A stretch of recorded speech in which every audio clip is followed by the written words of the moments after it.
அரங்கத்தில் பகுஜன் சமாஜ் கட்சியினுடைய மாநில பொதுச் செயலாளர் ரஜினிகாந்த் அவர்களும் இணைந்திருக்கிறார். இந்த நிலம் கையகப்படுத்தும் சட்டம் விவசாயிகளை, ஏழைகளை வேறு எந்த விதத்தில் பாதிக்கும் அல்லது இந்த சட்டத்தை அவர் எவ்வாறு பார்க்கிறார் என்பது குறித்தும் அவர் நமது அரங்கில் கருத்துக்களை பதிவு செய்யப்படார். சார், இப்ப இந்த சுற்றுக்கு முன்னாடி இடதுசாரிகள் மற்றும் வாசன தமிழ் மாநில காங்கிரஸ் போன்றவர்களுடைய கருத்துக்கள் பாரதிய ஜனதா இது முழுக்க முழுக்க பெருமுதலாளிகளுக்கு சார்பாக செய்கிறது அப்படின்னாங்க. காங்கிரஸ் அரசும் செய்தது அப்படிங்கிறது இப்ப அவரு வாசன் சார் அப்ப செஞ்சதும் தப்பானதுதான். பெருமுதலாளிகள் சார்பாக தான் இந்த நிலத்தை கையப்படுத்துறது, நிலமற்ற ஏழைகள் கொடுக்கணுங்கிறது தான் சரி, இவங்க அவங்கள்ட்ட இருந்து புடுங்கிறதுங்கிறது ஒரு அரசோட செயல்பாடா இருக்க முடியாது அப்படிங்கிற ஒரு கருத்தை வைக்கிறாங்க. நீங்க உங்களை பகுஜன் சமாஜ் கட்சி சார்பில் இந்த விஷயத்தை நீங்க எப்படி பாக்குறீங்க? நிலம் கையப்படுத்து சட்டம் அதாவது அடிப்படையில் இங்கே நடப்பது பாரதிய ஜனதா கட்சி அரசு கிடையாது. உண்மையில் நடப்பது ஆர்எஸ்எஸ்னுடைய அரசு தான் இங்கே நடந்துகிட்டு இருக்கு. ஆர்எஸ்எஸ் ஒரு பாராளுமன்ற ஜனநாயகத்தின் மீது நம்பிக்கையற்ற ஒரு அமைப்பு, சர்வாதிகாரத்தின் மீது நம்பிக்கை உள்ள ஒரு அமைப்பு. அதற்குத்தான் பாரதிய ஜனதா கட்சி இந்த பாராளுமன்ற ஜனநாயகத்தில் எல்லாத்தையும் எடுத்துட்டு அதிபர் ஆட்சி முறையை கோருபவர்கள் பாரதிய ஜனதா கட்சி. நம்பிக்கை இல்லை. அதாவது இப்போ ஒரு இடைக்கால ஏற்பாடா பயன்படுத்துறாங்க உண்மை. காரணம் ஆர்எஸ்எஸ் மென்டார் வழிகாட்டி யாருன்னு ஹிட்லர் தான், ஜெர்மனியினுடைய ஹிட்லர் தான். ஆக இங்க ஒரு தேர்ந்தெடுக்கப்பட்ட அரசாங்கமாக அவர்கள் நடந்து கொள்ளாம கிட்டத்தட்ட ஒரு மாத காலமாக இந்த பாராளுமன்றம் நடந்திருக்குது. இந்த 23ஆம் தேதி தான் கடைசியா அந்த பாராளுமன்றம் முடிஞ்சிருக்குது. அப்ப முடிந்த கையோட திடீர்னு என்ன பண்றாங்க, அந்த நிலக்கரி ஒதுக்கீடு அந்த சட்டத்தை பாராளுமன்றத்தில் விவாதிக்காம அவசர சட்டமா கொண்டு வர்றாங்க. அதே மாதிரி பாத்தீங்கன்னா இந்த காப்பீட்டு அந்த நிதியில 49% அந்நிய நேரடி முதலீட இந்த அவசர சட்டத்தின் மூலமாக கொண்டு வர்றாங்க. இன்னைக்கு குறைந்தபட்சம் இந்த நாடு என்பது ஒரு விவசாய நாடு. இந்தியா என்பது விவசாயிகளின் நாடு, விவசாய நாடு. விவசாயம் தான் இதனுடைய அடிப்படை முதுகெலும்பு. அப்ப இந்த விவசாய நாட்டை குழிதோண்டி புதைக்கிற விதமாக முழுக்க பன்னாட்டு பெருமுதலாளிகளுக்கும் உள்நாட்டு பெருமுதலாளிகளுக்கும் தாரை வார்க்க வேண்டும் என்கிற ஒற்றை குறிக்கோளோடு. காரணம், மோடி வெற்றி பெற்றது அவர்களால், அவர்களின் நலனுக்காக. பெருமுதலாளிகளால் வெற்றி பெற்றார், அவர்களுடைய நிதியால் வெற்றி பெற்றார், அவருடைய வழிகாட்டில் வெற்றி பெற்றார். மக்களின் வாக்குகள் என்பது போலித்தனமானது. மக்களின் வாக்குகள் என்பதே நீங்க 10,000 கோடி ரூபாய் கார்பரேட் செக்டார்ஸ் நிறுவனங்கள் செலவு செஞ்சுதான் மோடி வெற்றி பெற்றிருக்காரு என்பது இன்றைக்கு ஆய்வுகளில் தெரிய வருகிறது. ஆக அவருடைய இந்த முடிவு என்பது எதிர்பார்த்த ஒன்றுதான். இது ஒன்றும் அதிர்ச்சி அடைய வேண்டிய ஒரு விஷயம் கிடையாது. ஏன்னா இது மக்களுக்கு மிக மிக மோசமாக அவருடைய வாழ்வாதாரத்தை பறிக்கிற ஒரு செயல். நீங்க பாத்தீங்கன்னு சொன்னாக்க ஒரு அவசர சட்டம் எப்போ கொண்டு வரணும்னா பாராளுமன்றமும் பாராளுமன்ற செஷன் ஒரு கூட்டத்தொடரும் இன்னொரு கூட்டத்தொடருக்கு இடையில உடனடியாக மக்களுக்கு அவசரமாக ஒரு தேவை இருக்கிறது, தவிர்க்கவே முடியாதது, போர்க்கால அடிப்படையில ஒரு நடவடிக்கை எடுக்க வேண்டிய அவசியம் இருக்கு, அதுக்கு சட்டம் இயற்ற வேண்டிய அவசியம் இருக்கிறது என்கிற அந்த பட்சத்தில் தான் 123 அந்த ஆர்டிகிளின் படி அவசர சட்டம் கொண்டு வரணும். அந்த அவசர சட்டம் கூட 6 மாதம் தான் இருக்கும். 6 மாதத்திற்கு மேல போகணும்னு சொன்னாக்கா அதற்கு பாராளுமன்றத்தினுடைய ஒப்புதல் தேவை. அப்ப இந்த அத்துணை நடைமுறைகளையும் விடுத்து விட்டு, அத்துணை நடைமுறைகளையும் புறந்தள்ளி விட்டு ஜனநாயகத்தை, பாராளுமன்ற ஜனநாயகத்தை குளிதோண்டி புதைக்கிற நடக்கின்ற கூட்டத்தோடு நடக்கின்ற போதே இவர்கள் அவசர சட்டம் கொண்டு வந்திருக்கிறாங்க. இல்ல அது 23 முடிஞ்ச உடனே மறுநாளே கொண்டு வர்றாங்க. 23 முடிஞ்ச உடனே 24 அவங்க அந்த நிலக்கரி ஒதுக்கீடு சுரங்கமும் அதே மாதிரி அந்த காப்பீட்டு நிதியை அனுமதிக்கிற அந்த மசோதாவையும் உடனடியாக அவசர சட்டமா கொண்டு வராங்க. அப்ப இது இன்னொரு விஷயம் என்னன்னு கேட்டீங்கன்னா, இதுல 5 விஷயங்களுக்காக கொண்டு வரதா சொல்றாங்க. 5 விஷயங்கள் என்னன்னா நீங்க பேசியிருப்பீங்க. ஒன்னு ராணுவ பாதுகாப்பு, உள்நாட்டு பாதுகாப்பு, கட்டமைப்பு, வீட்டு வசதி, அப்புறம் தொழில் வளர்ச்சி. இப்ப வெளிப்படையா அருண் ஜேட்லி என்ன சொல்றாருன்னு கேட்டீங்கன்னா, இந்த சட்டம் எதற்காக வருகிறது என்று சொன்னால் இண்டஸ்ட்ரியலுக்காக தான் வருது. எந்த இண்டஸ்ட்ரியல்? மேட் இன் இந்தியா அப்படின்னு சொன்னாங்க இல்லையா? மேட் இன் இந்தியா, இந்தியாவில் தயாரிப்போம் யாருக்கு? பன்னாட்டு முதலாளிகளுக்கு. ஆஸ்திரேலியாவில் போய் என்ன பேசுறாரு மோடி, இந்த இருக்கிற சட்டம் அத்தனையும் உங்களுக்கு சாதகமான மாத்திரேன், நீ எல்லாரும் இந்தியாவை நோக்கி வாருங்கள். இன்னொரு என்ன சொல்றாங்க, அது ஃபெர்டைல் லேண்டா இருந்தாலும் பரவாயில்ல, விவசாய நிலமா இருந்தாலும் பரவாயில்ல, கேள்வியே கேட்க கூடாது, கேட்க முடியாது. இது சர்வாதிகாரமா இல்லையா? ஒரு குடிமக்கள் ஓட்டு போட்ட ஒரு குடிமகன் கூட கேள்வி கேட்கவே கூடாது என்கிற ஒரு அவசர சட்டம் வருகிறது என்று சொன்னால் இது ராணுவ ஆட்சி, சர்வாதிகார ஆட்சி என்பதை தவிர நீங்க வேற என்ன சொல்ல முடியும்? கேள்வி கேட்க கூடாதுன்றாங்க. அதுக்கு முன்னாடி இருக்கிற 2013 கொண்டு வந்த ஒரு சட்டத்தில் கூட 80% ஒரு அதாவது சோசியல் இம்பாக்ட் அசஸ்மெண்ட் அப்படின்னு சொல்றாங்க. அதாவது சமூகத்தை பாதிக்கிற ஒரு விஷயத்துல மக்கள் கருத்து கேட்கணும்னு சொல்றாங்க. அப்ப மக்கள் கருத்தே கேட்க வேண்டிய அவசியம் இல்லைன்னு ஒரு சட்டம் வருதுன்னு சொன்னாக்கா அது அந்த சட்டத்தை எப்படி இம்ப்ளிமெண்ட் பண்ணுவாங்க, எப்படி நிறைவேற்றுவாங்க? ஒரு இடத்துல ஒரு விவசாய நிலத்தை போய் இவங்க ஆக்கிரமிக்கிறாங்க, ஒரு பன்னாட்டு முதலாளிகளுக்காக ஒரு நிறுவனத்துக்காக எடுக்கிறாங்கன்னு சொன்னாக்கா, அதை மக்கள் தடுக்கிறாங்கன்னு சொன்னாக்கா துப்பாக்கி தான் அவங்களுக்கு பதிலாக இருக்க முடியும். அவங்களுக்கு குண்டுகள் தான் பதிலாக இருக்க முடியும். ஏன்னா சட்டம் அப்படி போட்டிருக்கிறாங்க. அது மட்டும் இல்ல, இன்னைக்கு இந்த சட்டத்தின் கீழ் எதையெல்லாம் நிறுவனங்கள் சொல்றாங்கன்னு கேட்டீங்கன்னா, இது எதெல்லாம் இந்த சட்டத்தின் அடிப்படையில் யாருக்கெல்லாம் நிலம் எடுக்கலாம்னு சொன்னாக்கா, தனியார் ஹோட்டல்களுக்கு எடுக்கலாம், தனியார் மருத்துவமனைகளுக்கு எடுக்கலாம். இல்ல இது முழுமைப்படுத்துறாங்க. காங்கிரஸ்க்கு லாயலா பேசல, நான் காங்கிரஸ்க்கு லாயலா பேசல. சட்டத்துல அப்படின்னு சொன்னா உடனே பிஜேபி கொண்டு வந்ததா ஒரு பொருள் மாத்திர வேண்டியது இல்ல. இந்த சட்டத்தினுடைய நாங்க காங்கிரஸ் கொண்டு வந்து தான் எதிர்க்கிறோம். அந்த இந்த இன்கிரீடியன்ஸ், இந்த கூறுகளை எல்லாம் கூட நாங்க எதிர்க்கிறோம். அதே மாதிரி இப்ப நீங்க யாருக்கா பிரைவேட்ல ஸ்கூல் இன்னைக்கு கல்வி நிறுவனங்கள் எல்லாமே தனியார் மயப்படுத்திட்டாங்க. இன்னைக்கு முழுக்க காசு கொடுத்து தான் கல்வி வாங்க வேண்டிய நிலைமை இருக்கு. இடஒதுக்கீடு என்பது அர்த்தமற்ற ஒன்றாக மாற்றப்படுகிறது. கல்வி உரிமை என்பது அர்த்தமற்ற ஒன்றாக இன்றைக்கு மாற்றப்படுகிறது. முழுக்க அதானி போன்ற, அதே மாதிரி மிட்டல் போன்ற, அதே போல பன்னாட்டு முதலாளிகளுக்கான ஒரு அரசாங்கமாகத்தான் மோடி அரசாங்கம் செயல்படுகிறது. அதற்காகத்தான் இந்த அவசர சட்டம் வருகிறதே ஒழிய இது மக்களுடைய வாழ்வாதாரத்தை, உரிமையை, அவர்களுடைய வாழ்க்கை பறிக்கிற ஒரு நடவடிக்கை என்பதுதான் எங்களுடைய கருத்து. அதாவது உத்தரப்பிரதேச மாநிலத்தில் யானை சிலையை வைக்கிறதுக்கும் மாயாவதி அம்மையார் சிலையை வைப்பதற்கும் அதிலே பெரிய பூங்காக்களை போன்ற வடிவங்களை அமைப்பதற்கு நீங்க கோட்சை சிலை வைக்கிறதுக்கு கூட பண்றீங்க. நில ஆர்ஜிதம் செய்வதை விட தொழில்துறைக்காக பேசாதீங்க. கோட்சை சிலை வைக்கிறதுக்கும் கோட்சை கோயில் கட்டுறதுக்கும் நீங்க மாயாவதி அந்த அம்மா சிலையை பத்தி இந்த விவசாய நிலத்தை பத்தி நில ஆர்ஜிதத்தை பத்தி பேசுங்க. நீங்க தான் மாத்துறீங்க. யானை சிலை வச்சதா, மாயாவதி பூங்கா வச்சதா, இதெல்லாம் தேவையில்லாத பிரச்சனைகள். நீங்க சம்பந்தம் இல்ல சார். அதே மாதிரி கோட்சை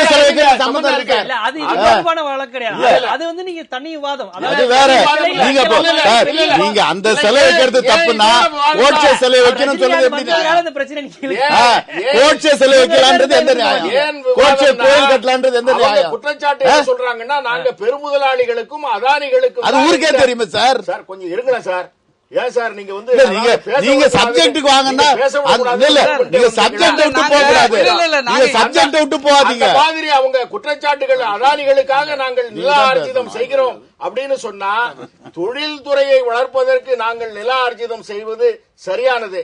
ஆனால் யானை சிலையை அவர்களுடைய கட்சியினுடைய யானை சிலையை தனியார் தொழிலாளர்களுக்காண்டிதான், தனியார் முதலாளிக்காண்டிதான் அப்படி செய்ய.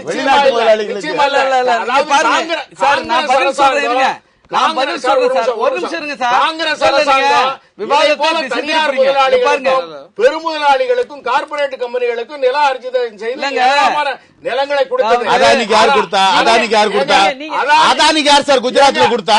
பாலைவன நிலத்தை நீங்க கூத்தாடு நிலத்தை கொடுத்தீங்க. நாங்க சார் கொஞ்சம் இருங்க. இல்ல நீங்க சம்பந்தம் எல்லாம் பேசுறீங்க. அதனால இன்னைக்கு பாராளுமன்ற முடிவு விவசாய நிலத்தை எடுக்கிறீங்கன்னு சொன்னாங்க. நீங்க சம்பந்தம் இல்லாம பேசுறீங்க. நாங்க விவசாய நிலத்தை எடுக்கலையா? இல்ல சார், நாங்க விவசாய நிலத்தை எடுக்கல. நிலத்தை அது விவசாயம் கிடையாது. அது விவசாய நிலம் கிடையாது. மக்களை எந்த விதத்திலும் பாதிக்கல. மக்களை எந்த விதத்திலும் பாதிக்கல. நீங்க தேவையில்லாம விவாதத்தை சார். நீங்க ஒரு நிமிஷம் நீங்க மக்கள் நாங்க இங்க பாருங்க, நாங்க நிலம் நில ஆர்ஜிதம் செய்யப்பட்டது உண்மை. மக்களை பாதித்ததா? கிடையாது. இங்க பாருங்க, நில ஆர்ஜிதம் அராஜகம் செய்து அவங்க வந்து யானை சிலையை வச்சாங்க. கொஞ்சம் மற்றவங்களை பேச அனுமதிங்க. அவர்தாங்க சொல்றாரு. அவர்தாங்க அவர் அதை பத்தி சொன்னாரு. நாங்க எந்த விதத்திலும் மக்களுக்கு எதிராக செயல்படல, மக்களுடைய நிலத்தை எடுக்கல, விவசாயத்தை நாங்க பாதிக்கப்படல. எடுத்ததால்தான் உச்ச நீதிமன்றமே அந்த செயலை கண்டித்தது. அம்பேத்கருக்கான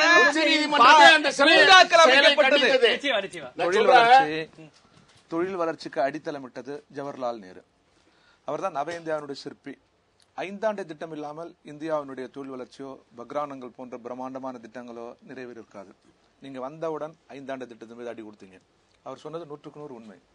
5 ஆண்டு திட்டம் என்பது தேசிய திட்டக்குழுவோடு இணைந்தது. தேசிய திட்டக்குழு என்பது நம்முடைய அறிஞர்கள், நம்முடைய மக்கள், நம்முடைய ஆட்சியாளர்கள் எல்லோருடைய கூட்டி செய்வது. வந்து ஒரு அடி அடிச்சு அதை தூக்கி போடுறா அப்படின்னாக்கா அது சர்வாதிகாரம் அல்லவா? உள்ளுக்குள்ள உங்களுக்கு சர்வாதிகாரம் இருக்கிறது. எனவேதான் ஜனநாயகத்தின் மீது உங்களுக்கு நம்பிக்கை இல்லை இல்லைங்களா? நான் கேட்டது என்னன்னா, அவரை நிலத்தை நீங்க கையகப்படுத்துறீங்க, நல்லது, பொது நலனுக்காக, நாட்டு நலனுக்காக அந்த அறியணும்னு நம்ம சொன்னோம். காங்கிரஸ் ஆட்சியின் போது பெரும் நாட்டுக்கு பெரும் இடையூறாக இருக்கிற, பெரும் கொந்தளிப்பாக இருக்கிற இந்த ராமஜென்மபூமி பபரி மசூதி உட்பட்ட இடத்தை நாடு கையகப்படுத்த வேண்டும் என்று நமது அறிஞர்கள், எல்லா அரசியல் கட்சியினுடைய ஒரு முற்போக்காளர்கள் சொன்ன பொழுது நீங்க என்ன ஏத்துக்கிட்டீங்களா? யார் ஏத்துக்கிட்டாங்க? ஒரு நிமிஷம். இஸ்லாமிய அமைப்புகள் ஏத்துக்கொண்டதா? யாரு ஏத்துக்கிட்டாங்க சொல்லுங்க. எந்தெந்த கட்சியெல்லாம் ஏத்துக்கிட்டாங்க? திமுக ஏத்துக்கொண்டதா? அண்ணா திமுக ஏத்துக்கொண்டதா? அதுக்கு பாபர் மசூதிக்கு சார், பாபர் மசூதிக்கு திமுக என்ன சம்பந்தம்? அண்ணா சம்பந்தம் நீங்க பேசுறீங்க. இடிச்சவங்க நீங்க சார், இடிச்சவங்க நீங்க ஏத்துக்கிட்டீங்களா? நீங்க இடிச்சீங்க. திமுக இங்க வந்தது, அண்ணா திமுக எந்த கட்சி ஏத்துக்கொண்டதா? பொறுமையா சொல்லுங்க. அப்ப என்ன பண்ணாங்க? பாராளுமன்றத்தில் ஒரே கூச்சல். அது என்னது? 2 நல்லிணக்கம். இது இந்துக்கள், இஸ்லாமியர்கள் இருவருடைய நல்லிணக்கம் சின்னமாக ஆக்கலாம், அது அருங்காட்சியமாக எடுத்துக்கொள்ளலாம், நாடு தனதாக்கி கொள்ளட்டும் அப்படின்னு ஒரு ஒற்றுமையின் பால் சொன்னதையே நீங்க ஏற்றுக்கொள்ளல. அப்போ இப்ப என்ன, வளர்ச்சிக்காக அவசர சட்டமா? அப்போ ஒற்றுமைக்காக பதற்றத்தை தணிப்பதற்காக கொண்டு வரப்பட்ட ஒரு அவசர சட்டத்தை அந்த கருத்து முன்மொழிந்த போதே எதிர்த்தீர்கள் நீங்கள். எனவே உங்களிடம் வந்து ஒரு 2 இருக்கு. உள்ளம் RSS, உதடு தான் பிஜேபி. அவர் சொன்னது 100% உண்மை. கிரேடி குழு 1939 கிரேடி குழு வந்தது. ஜவஹர்லால் நேரு இடைக்கால அமைச்சரவையினுடைய பிரதமர். கிரேடி குழு என்ன சொன்னா, வந்து இங்க இருக்கிற தொழிற்சாலை, டாடா தொழிற்சாலை, அலுமினிய தொழிற்சாலை எல்லாம் பார்த்து இது ஆயுத தொழிற்சாலையா மாத்தினா லாபம் உங்களுக்கு கிடைக்கணும். நேரு வேணான்னாரு. இப்ப தேவை எங்களுக்கு பிஸ்கட், அத்தியாவசிய பொருள், ஆயுதம் அல்ல, மனிதர்களை கொண்டு வைக்கிற ஆயுதம் அல்ல அப்படின்னாரு. சொல்றது காரணம் என்ன, நமது முன்னோர்களுடைய பாதை உயர்வான பாதை அது இல்லைங்களா? ஆனா நீங்க என்ன பண்றீங்க, நீங்க யாரெல்லாம் வாங்க, வருகிறவர்கள் அத்தனை பேரும் யாருன்ற வாதத்துக்கு உட்படுத்தணுமா இல்லையா? வருகிறவங்க எல்லாருமே மரண வியாபாரி, அவனுடைய நோக்கம் லாபம். எனவே வருகிறவர்கள் யார்? அப்படியாச்சும் நாடு அறியணும் இல்ல? யாருக்காக நீங்க கையகப்படுத்துறீங்க? ஒரு ஒன்று போற போக்கில் ஒரு குற்றச்சாட்டு சொன்னாரு, அது உள்ளூர் தொழில வளரணும். உள்ளூர் தொழிலுக்கு ஆதரவானவர்கள் நாங்கள், சுயசார்பில் நாடு வளரணும். அதனால்தான் நிலம் கையகப்படுத்தி நிலம் சார்ந்த தொழில், கடல் சார்ந்த தொழில், மலை சார்ந்த தொழில், அதற்கு முன்னுரிமை அளிப்பதற்கு என்றைக்குமே நாங்கள் தயார். அதுக்கு ஒரு அவசர சட்டம் கொண்டு வரீங்களா? நீங்கள் கொண்டு வருகிற அவசர சட்டம் என்பது என்னன்னா, நீங்கள் அறிவித்தபடி நாடு கடந்த நிறுவனங்களுக்கு கதவை உடைக்கிறீங்க. நீங்க நேரு காலத்துல கொஞ்சம் கதவு ஒரு அளவா திறந்து வச்சாரு, காங்கிரஸ் வந்து இன்னும் கொஞ்சம் அளவா திறந்து வச்சாங்க. RSS வந்து உங்களை விட, காங்கிரஸை விட அதிகப்படியான சுதேசி தன்மையை போதிக்கின்ற ஒரு அமைப்பு தானே அவங்க சொல்றாங்க. சுதேசி, பாரதியம், அகண்ட பாரதியம், மேற்கத்திய, மெக்காலே, இது போன்ற விஷயங்களுக்கு எதிர்ப்பாதான் நாங்க நம்மளுடைய பண்பாட்டை மீட்டெடுப்புன்னு சொல்றாங்க. நீங்க சொல்றது முழுக்க இப்ப திருவோடு எடுத்துக்கின்னு ஆஸ்திரேலியா, அமெரிக்காவில் போயிட்டு யார் பிச்சை எடுப்பது? உலக முதலாளிகளே வாருங்கள், நீங்க எல்லாம் நீங்க எங்க சின்ன ஒரு தூசு கூட உங்க காலில் படாது, அதற்குரிய பாதைகள்லாம் நாங்கள் பெருக்கி வைக்கிறோம் என்று கூச்சம் இல்லாமல் சொல்வது யார்? அப்ப இது RSS கொள்கைக்கு எதிரானது. RSS கொள்கை அதுதானா? எனக்கு அவங்க தான் சொல்லணும். அதாவது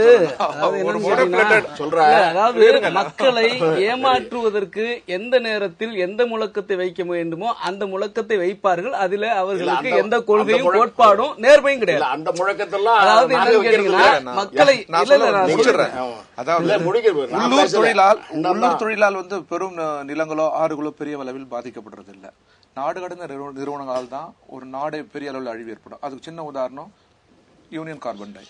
நம்ம சொல்ல வரதுன்னா, தேசிய முதலாளிகளை கூட கட்டுப்படுத்த முடியும், அவர்களுடைய சொத்தை நாடு தனதாக்கி கொள்ள முடியும். ஆனால் நாடு கடந்த நிறுவனங்களுடைய சொத்தை கையகப்படுத்த முடியுமா? குறைந்தபட்சம் நீதிமன்றத்துக்கு வருவானா? வந்தாரா ஆண்டர்சன்? நோக்கியா என்னாச்சு? கண்ணு எதிர்க்க நோக்கியா இருக்கிறது.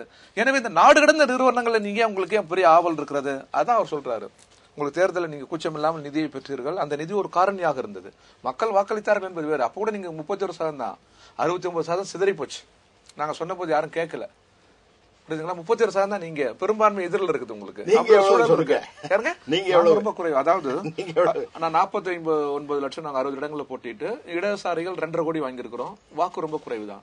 இது எங்கேயோ இருக்கிற முதலாளிகிட்ட பணத்தை கொடுத்து பணத்தை முன்மொழியதில்லை. மங்காத்தா விளையாடுற மாதிரி பணத்தை முன்மொழியதில்லை. நாங்க கொள்கை முன்மொழிகிறோம், தொற்றுக்கொண்டே இருக்கிறோம். ஆனா நாடாளுமன்ற ஜனநாயகத்துக்கு பங்களித்துக் கொண்டே இருக்கிறோம். எங்களால எங்க ஜாதி கலவரம் மத கலவரம் தொழில் முடக்கத்துக்கு நாங்க என்னைக்குமே எதிராக நின்னதில்லை. சொல்லுங்க பாக்கலாம். நீங்க எல்லா இடத்துலயும் வருதுங்க உங்களாலதான். அதாவது கேரளாவில் இடுக்கி மாவட்டத்தினுடைய செயலாளர் சொல்றாரு, எங்களை எதிர்க்கிறவங்களை எப்படியெல்லாம் கொலை செய்யறோம் அப்படின்னு. அதாவது அந்த பொதுக்கூட்டத்திலேயே சொல்றாரு இடுக்கி மாவட்டத்தோட மணி அவர்கள் சொல்றாங்க, அதாவது எப்படியெல்லாம் நாங்க கொலை செய்வோம், ஆட்களை கொலை செய்வோம் அப்படின்னு. சாதி உணர்வு, மொழி உணர்வை தூண்டி கலவரம் புரியல. கேரளாவிலையும் ஏராளமான கலவரங்கள் அவங்களாலதான் வந்தது. அதாவது அவங்களாலதான் அரசியல் கலவரம் இப்ப இன்னைக்கு ஊடகத்திலேயே சொன்னாரு. நான் பதில் சொல்றேன். அதாவது ஒவ்வொன்னா சொல்ல நிறைய பேசுறாரு. அதாவது இந்த விவாதத்திற்கு சம்பந்தம் இல்லாம திட்டக்குழு கலைச்சோம் அப்படிங்கிறார். ரஷ்யாவுல இந்த திட்டக்குழு அமைப்பு வைக்கப்பட்டிருந்தது. அந்த மாடல்ல ஜவஹர்லால் நேரு அவர்கள் கொண்டு வந்திருந்தார். இந்த மாநிலங்களுக்கு எந்த விதமான பங்கும் இல்ல. மாநில முதலமைச்சர்கள் அந்த திட்டக்குழுவினுடைய துணைத் தலைவர் யாருன்னா ஒரு அரசு அதிகாரி. ஒரு அரசு அதிகாரியிடம் தேர்ந்தெடுக்கப்பட்ட மாநில முதலமைச்சர்கள் இறைவனிடம் கையேந்துங்கள், அவன் இல்லை என்று சொல்லுவதில்லை என்று பிச்சை எடுக்க வேண்டும். ஆனா இன்னைக்கு அந்த மாதிரி இல்லாம மாநிலங்களுடைய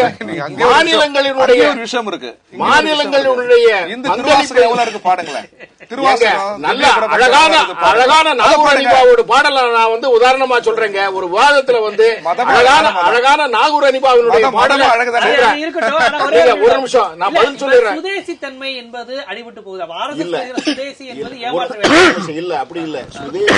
சுதேசியாலதான் அண்ணன் சொல்றதுல அந்த ஒரு பங்கை வந்து நான் வந்து ஆதரிக்கிறேன். அதாவது இந்தியாவினுடைய சுயச்சார்பால் தான் இந்தியா முன்னேற முடியும் என்பதை நாங்கள் வந்து ஏற்றுக்கொள்கிறோம். எந்த தொழில்கள் எல்லாம் நாங்கள் வந்து இப்ப நீங்க இறையாண்மைக்கு சுயசார்போட தான் செயல்படுறீங்களா? நிச்சயமா. ஒரு நிமிஷம் நீங்க வந்து கேள்வி கேட்கறீங்கன்னா பதில் சொல்ல விடுங்க. அதாவது அண்ணனும் சொன்னாங்க, அவங்களும் சொன்னாங்க, பாதுகாப்பு துறையில நாங்க வந்து அப்படியே ஆயுதங்கள் உற்பத்தி செய்வதிலே அந்நிய முதலீட்டை கொண்டு வரோம் அப்படின்னு சொல்றாங்க. இன்னைக்கு கூட 80% ஆயுதங்கள் வெளிநாட்டுல தான் இறக்குமதி செய்யறோம். மிகு விமானங்கள் ரஷ்யாவில் இறக்குமதி பண்றோம். வேற நாட்டுகள் இறக்குமதி மூலதனங்கள் பொருட்கள் பண்டமாற்றங்கள்லாம் வேற. அது உலகம் முழுவதும் நடக்குது. இல்ல ஒரு நிமிஷம் பதில் சொல்லிடுறேன். அந்த மாதிரி 80% ஆயுதங்கள் வெளிநாட்டில் இருந்து இறக்குமதி செய்வதற்கு பதிலாக இந்திய நாட்டிலேயே அதை முதலீடாக உற்பத்தி செய்தால் நமக்கு தொழில்நுட்பம் கிடைக்கும், நம்முடைய ஆட்களுக்கு வேலை வாய்ப்பு கிடைக்கும், வரி வருமானம் கிடைக்கும். நாம் கூட எல்லாம் மூடிட்டு போறானே எதுக்கு வேலை சொல்லிதானே அந்நிய முதலீடு வந்தது. நோக்கியா வரும்பொழுது பாரதிய ஜனதா கட்சி கிடையாது. சரியான ஒப்பந்தங்கள் இல்ல. நோக்கியா இல்ல, சரியான ஒப்பந்தங்கள். நோக்கியா வரும்போது வாஜ்பாய் ஆட்சிங்க அன்னைக்கு தொழில்துறை அமைச்சரா வந்து முரசொலி மாற இருந்தாருங்க. நோக்கியா வரும்போது வாஜ்பாய் பிரதமர், தொழில்துறை அமைச்சர் வந்து முரசொலி மாற பேச மாநில அரசு பாஜக ஆட்சி இல்லன்னு சொல்லி தப்பு. பாதுகாப்பு துறையிலே அந்நிய முதலீடு வந்தால் இங்கேயே உற்பத்தி செய்து கொள்ளலாம். அந்நிய செலாவணிகள் நாங்க சொன்னதான் அந்நிய முதலாளிகளுக்காக தான் நீங்க இந்த சட்டத்தை கொண்டு வரீங்க. அந்நிய முதலாளிகளுக்காகவே வாழ்ந்த மன்மோகன் சிங் அந்நிய முதலாளி. மன்மோகன் சிங் பாதையில தான் சார் மோடியும் போறாரு. மாத்தி காட்டுன்னு சொன்னீங்க சார், மாத்தி காட்டுன்னு சொன்னீங்களே, எதை மாத்தினீங்க? அவரை வந்து மௌன சிங்னாங்க, இப்ப மௌன மோடியா இருக்காரு. பொருளாதார கொள்கையிலிருந்து எங்க மாறி நீங்க சொல்லுங்க. உங்களுக்கு என்ன சொந்த கொள்கை இருக்கு சொல்லுங்க. சொந்த கொள்கை ஏதாவது இருக்கா மோடிக்கும் பிஜேபிக்கும்? நிறுவனங்களுக்காக வரலாற்றிலேயே ஒரு புது சட்டம் ஒன்றை அறிமுகப்படுத்தியது வரலாற்றிலேயே பிஜேபி தான். எக்ஸிட் பாலிசி, வெளியேற்று கொள்கைன்னு. ஒருவர் மூலதனத்தை போட்டால் மூலதனம் போடுகிறவருக்கு ஆதரவாக தான் இருக்க வேண்டும் சட்டங்கள். அவர் போடலாம், அவர் யாரையும் வேலைக்கு அமர்த்தலாம், யாரையும் வேலையை விட்டு எடுக்கலாம். மூலதனம் சார்ந்தது சட்டங்கள் அப்படின்னு ஒரு சட்டத்தை நீங்க கொண்டு வரீங்களா? தொழிலாளர் நல சட்டத்துல தொழிலாளர்களுக்கு ஆதரவான சட்டங்கள் தான் கொண்டு வந்திருக்கோம். தொழிலாளர் நல சட்டங்கள்ல தொழிலாளர்களுக்கு ஆதரவா இப்ப லேபர் இன்ஸ்பெக்டர் அப்படின்னு சொல்றோம். இல்ல நான் சொல்றேன், சொல்ல வரேன். ஒரு நிமிஷம், என்ன சொல்றீங்க? நிறைய பேசுறீங்க. ஒவ்வொரு லேபர் இன்ஸ்பெக்டர் அவர் மட்டும் தான் பேசலாம். லேபர் இன்ஸ்பெக்டர் அப்படின்னு சொல்றவரு முன்னாலாம் என்ன செய்வாருன்னா சர்வாதிகாரம் சொன்னல அதான் அவங்க எவ்வளவு நேரம் பேசுறாங்க, எல்லாருமே நீங்க தாக்கி பேசுறீங்க. அவங்க கட்சி கொள்கையா சொல்றாங்க. அதாவது ஜி.கே. வாசன் கட்சி எவ்வளவு சர்வாதிகாரம். நாங்க எங்க சர்வாதிகாரி? ஆட்சி உங்ககிட்ட இருக்குது, ஆட்சி உங்ககிட்ட இருக்குது, சர்வாதிகாரம் உங்ககிட்ட இருக்குது. இல்ல இல்ல, அதாவதுங்க அவங்க நாளைக்கு ஏதாவது ரூலிங் பார்ட்டியா வந்து செய்ய நீங்க பேசுங்க. இப்ப நீங்க ஆட்சியில லேபர் ஆக்ட பொறுத்த அளவுல இப்ப ஜனநாயக எல்லாருமே ஒவ்வொருத்தரும் பேசுறாங்க. நிறைய கருத்து சொல்றேன். கருத்தை சொல்ல மாட்டேன்றாரு. லேபர் ஆக்ட பொறுத்த அளவுல ஏராளமான அதாவது தொழிலாளர்களுக்கு ஆதரவான சார்பான விஷயங்களை தான். அதாவது முன்னாலாம் லேபர் இன்ஸ்பெக்டர் போய் ஒரு தொழிலாளர் கேள்வி கேட்கலாமா? ஒரு கேள்வி கேட்கலாமா? கேள்வி கேட்கிறார் வீரபாண்டி. கேள்வி கேட்கிறார். இன்ஸ்பெக்டர் போனார், பதில் சொல்லிடுறேங்க. ஒரு லேபர் இன்ஸ்பெக்டர் போனார்னா அவர் வந்து ஏராளமான அதாவது ஒரு தாக்கீதுகளை குடிக்கணும், அதை வந்து சரியை செய்யணும் அப்படின்னு சொல்லணும். அதுல நோட்ல எழுதணும். சட்டத்துல நிலமற்ற ஏழை விவசாய பஞ்சமி நிலம் தலித் மக்கள் இந்த மாதிரியான பாதிப்புகள் எதுவும் இருக்காதுன்னு சொல்ல முடியுமா?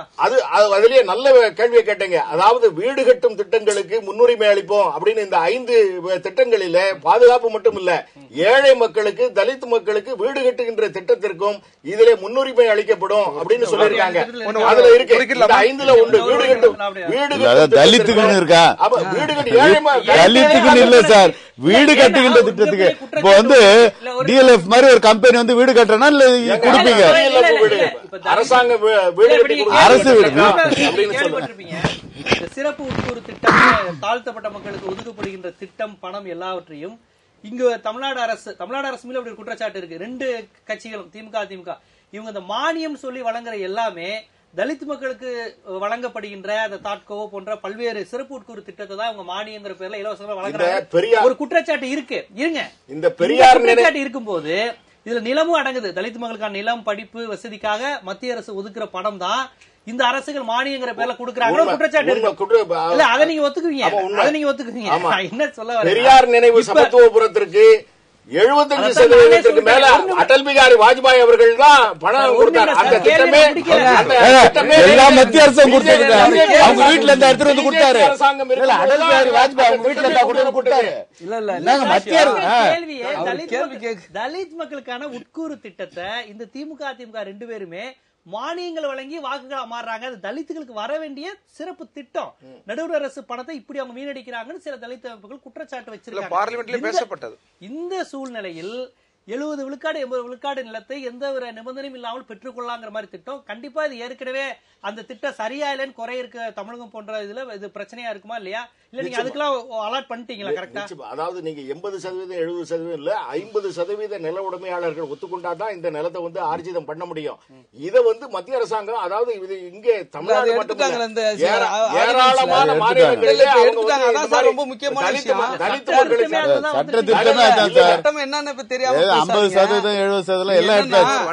80% மக்களுடைய, அதாவது ஒரு இடத்தை போய் ஆக்குபை பண்ற ஒரு இடத்தை மொத்தமா எடுக்கலாங்க. 50% நில உரிமையாளர்கள். தண்டகாரணி பகுதியிலிருந்து 6 லட்சம் பேர் பழங்குடிகள் வெளியேற்றப்பட்ட பொழுது என்ன பேசினாரு பார்லிமெண்ட்ல அருண்ஜேட்லி, அத்வானி எல்லாம்? நாங்கள் ஆட்சிக்கு வந்தவுடன் அவர்கள் எல்லாம் அங்கே குடியமர்த்துவோம். இது அநீதி. காங்கிரஸ் நாடாளுமன்ற இப்ப யாராவது குறுக்கிடுறாங்களான்னு பேசும்போது தான் அத்தனை பேரும் குறுக்கிட்டா அவ்வளவு நாட்டுக்கு விரோதமா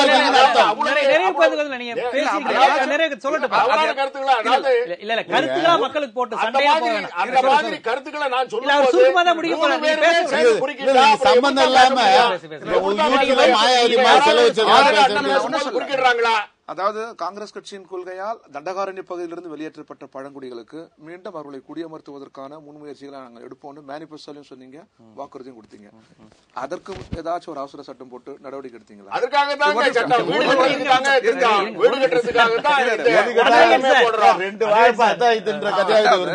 புலம்பெயர்கிற தொழிலாளர் இருக்கிறாங்க இல்லையா, ஒரிசால இருந்து பீகார்ல இருந்து நீங்க வந்தா பாருங்க, பூமியை குடைஞ்சு அற்புதமான மெட்ரோ ரயில் போடுறான் பாருங்க, அவனுக்கு என்ன சட்டம் பொருந்தாது. ஒரு ஃபேக்டரி இருக்கணும், அவன் வந்து அதுக்குள்ள 200 பேர் வேலை செய்யணும், அங்க மின்சாரம் ஓடணும், அவனுக்கு தான் லேபர் ஆக்ட்னு கொண்டு வரீங்களே, என்ன சார் கவர்மெண்ட் இது? புலம்பெயர்வுக்கு லேபர் ஆக்ட் பொருந்தாதா? லேபர் ஆக்ட் ஏன் பொருந்தாதுன்னு யார் சொல்றா?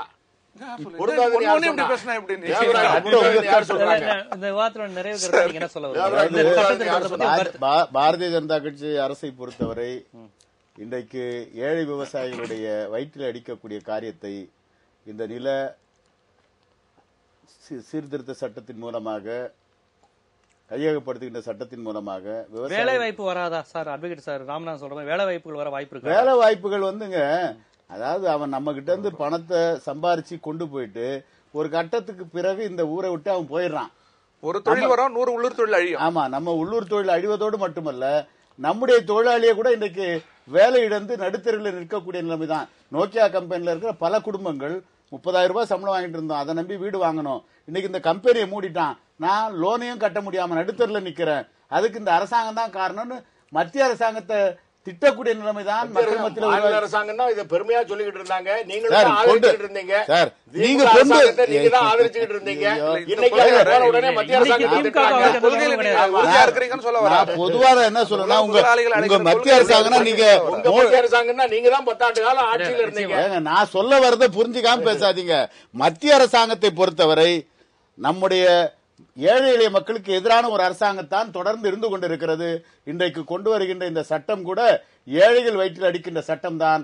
ஒட்டுமொத்தமாக தெரிந்தோ தெரியாமலோ மக்கள் ஏமாந்து மோடிக்கு வாக்களித்து விட்டார்கள். இந்த ஆட்சி அவருக்கு வாக்களித்த மக்களுக்கு கொடுக்கின்ற பரிசாகத்தான் இந்த சட்டமாக இருக்க முடியும். உங்களுடைய அவர் சொல்றாரு, இந்த நிலம் கையகப்படுத்துறதுல அங்க தலித் மக்களுக்கான குடியிருப்புகள் திட்டம் எல்லாம் இருக்குங்கிறாங்க. ஏற்கனவே உங்களுக்கு தெரியும் அந்த சிறப்பு உட்கூறு திட்டம் தலித் மக்களுக்கு வர்றது இல்லைங்க, அதை தாங்க மானியம் உங்க பொது விநியோகமா பயன்படுத்துறாங்கன்னு ஒரு குற்றச்சாட்டுலாம் இருக்கு. கண்டிப்பா உங்களுக்கு எல்லாம் தெரிஞ்சிருக்கும், நீங்க கூட அந்த பரப்புரை எல்லாம் பண்ணிருப்பீங்க.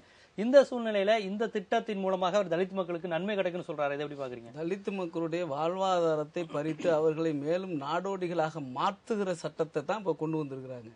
இதுல வீடு கட்டும் திட்டம் என்பது தலித்துகளுக்கான வீடு கட்டும் திட்டம் என்று அங்க இல்ல. ரெண்டாவது, வீடு கட்டும் திட்டம் என்று அவர்கள் அடிஷனலா சொல்றதே ஒரு பேலன்ஸுக்காக.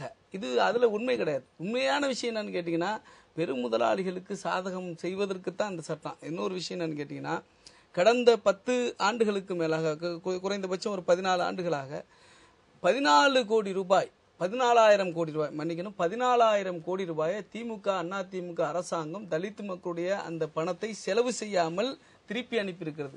செலவு செய்த பணம் என்னவாக செலவு செய்திருக்கிறார்கள் என்று சொன்னால், தலித் மக்களுக்கான அந்த சிறப்பு உட்கூறு திட்டத்தில் 20, அதாவது ஒரு பட்ஜெட் போடுறாங்கன்னா இந்தியாவில் 100% 20% தலித் மக்களுடைய முன்னேற்றத்திற்காக மட்டுமே ஒதுக்கிடணும். ஆனா அந்த பணத்தை இவங்க தலித் மக்களுடைய எந்த முன்னேற்றத்திற்கும் எதுக்குமே பயன்படுத்தல. கல்விக்கோ, வீடு வசதி வாய்ப்புக்கோ, அல்லது அவர்களுக்கான தொழில் முனைவதற்கோ எதுக்குமே பயன்படுத்தாம, நீங்க சொன்னீங்கல்ல, இப்ப சமத்துவபுரம் கட்டுவதற்கு 75% வாஜ்பாய் கொடுக்கல, 75% தலித் மக்கள் கொடுத்திருக்கிறார்கள். அந்த பணம் தான் பயன்படுத்தப்பட்டிருக்கிறது. இல்லங்க, இந்த பிஜேபி அரசாங்கம் கொடுக்கல, 5 ஆண்டு திட்டத்தில் திட்டமிடப்பட்டது இது. பிஜேபி அரசாங்கம் கிடையாது.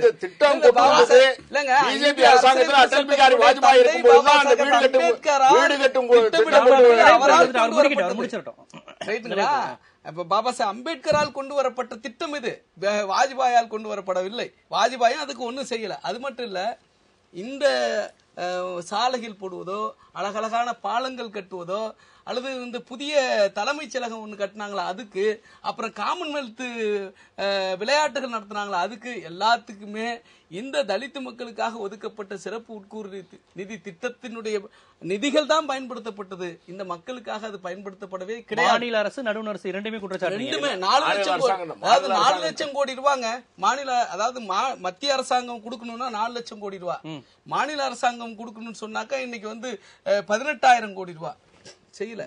இப்ப இந்தியா முழுக்க நடுவண் அரசும் ஏன் செலவழிக்கலங்கிற முறைப்படி, நடுவண் அரசும் காங்கிரஸா இருந்தாலும் பிஜேபியா இருந்தாலும் அது என்னைக்குமே தலித் விரோத ஆட்சிகள் தான் நடந்துகிட்டு இருக்கு. இந்த 60 வருஷம் காங்கிரஸ் ஆட்சி புரிந்தாலும் சரி, 10 வருடத்திற்கு மேல பாரதிய ஜனதா கட்சி ஆட்சி புரிந்தாலும் சரி, இவர்கள் எல்லோருமே தலித் விரோத ஆட்சியை தான் செய்கிறார்கள், மனுவாத ஆட்சியை தான் செய்கிறாங்க. நீங்க பாத்தீங்கன்னா, இன்னைக்கு நான் ஒரு வழக்கறிஞரா இருக்கிறேன். வழக்கறிஞர் நீங்க பாத்தீங்கன்னு சொன்னா, இந்தியாவில் 964 உயர் நீதிமன்ற நீதிபதிகள் இருக்கிறாங்க. அதுல எத்தனை பேர் தெரியுமா தலித்துகள் இருக்கிறாங்க? 18 பேர் இருக்கிறாங்க. உச்ச நீதிமன்றம் இந்தியா முழுவதும் தமிழகத்துல பரவாயில்ல, அவ்வளவுதான். தமிழகத்துல பரவாயில்ல. இந்தியா முழுக்க 18 பேர் தான் இருக்கிறாங்க. நீங்க வந்து ஓய்வு பெற்றவங்க கணக்கு போட்டா அதை விட அதிகாரத்துல எவ்வளவு பேர் இருக்காங்க, செல்வ வளங்கள் எவ்வளவு பேர் ஒதுக்கப்பட்டிருக்காங்க. உச்சநீதிமன்றம் தொடங்கப்பட்டு இன்னைக்கு வந்து 4 பேர் தான் உச்சநீதிமன்ற நீதிபதிகளாவே வந்திருக்கிறாங்க இதுவரையும். இன்னைக்கு உச்சநீதிமன்றத்துல கூட ஒரு தாழ்த்தப்பட்டவர் கூட ஒரு எஸ்சி இந்த நிலம் கையப்படுத்தல் மேலும் அந்த அவர்கள் வாழ்வாதாரத்தை சீரழிக்க கண்டிப்பா இன்றைக்கு வந்து கூலிகளாகத்தான் வந்து இருக்கிறாங்க. இன்னைக்கு வந்து தலித்துகள் அந்த கூலி தொழிலை செய்வதற்கு கூட இன்றைக்கு அவர்களுக்கு உரிமை மறுக்கப்பட்டிருக்கிறது இந்த அவசர சட்டம். ஏராளமான காங்கிரஸ் அரசாங்கம் இருக்கும் பொழுது இந்த கொடுமைகள் எல்லாம் நடந்தது. பிஜேபி பாரதிய ஜனதா கட்சி அரசாங்கம் நிச்சயமா அதை போல தலைவராக கூட பேச விடுறாரு.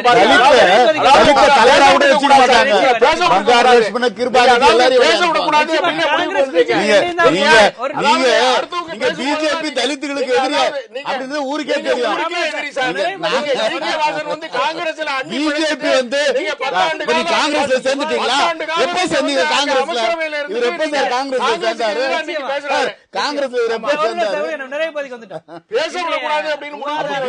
காங்கிரஸ் ஒண்ணுன்றாரு. நிலம் கையகப்படுத்துதல் சட்டத்தில் திருத்தம் கொண்டு வந்ததன் பின்னணி என்ன, இதில் காங்கிரஸ் அரசுக்கும் பாரதிய ஜனதாவுக்கும் என்ன வேறுபாடு, இங்கு என்ன நடைபெறுகிறது போன்ற பல்வேறு தரவுகளை வரலாற்று பூர்வமாகவும் வாஜ்பாய் காலமாக, மோடி காலமாக, மன்மோகன் சிங் அரசு காலமாக தொடர்ந்து விவசாயிகளுக்கு எதிராக இருக்கிறது. பட்டியல் சமூகத்தினருக்கு ஒதுக்குகின்றதை மாநில அரசும் சரி நடுவண் அரசும் சரி முறையாக செலவழிப்பது இல்லை. இதை காங்கிரஸ், பாரதிய ஜனதா மற்றும் இங்கிருக்கும் மாநில அரசுகளும் கண்டுகொள்வதில்லை. இந்த சூழ்நிலையில் இந்த சட்ட திருத்தம் மேலும் அவர்கள் வாழ்வாதாரத்தை, பொருளாதாரத்தில் கீழ் இருக்கின்ற விவசாயிகளை, பட்டியல் சமூகத்தை சேர்ந்த விவசாயிகளை மேலும் பாதிக்கும் என்கின்ற பல்வேறு தரவுகள் வெளிவந்து கொண்டிருக்கிறது.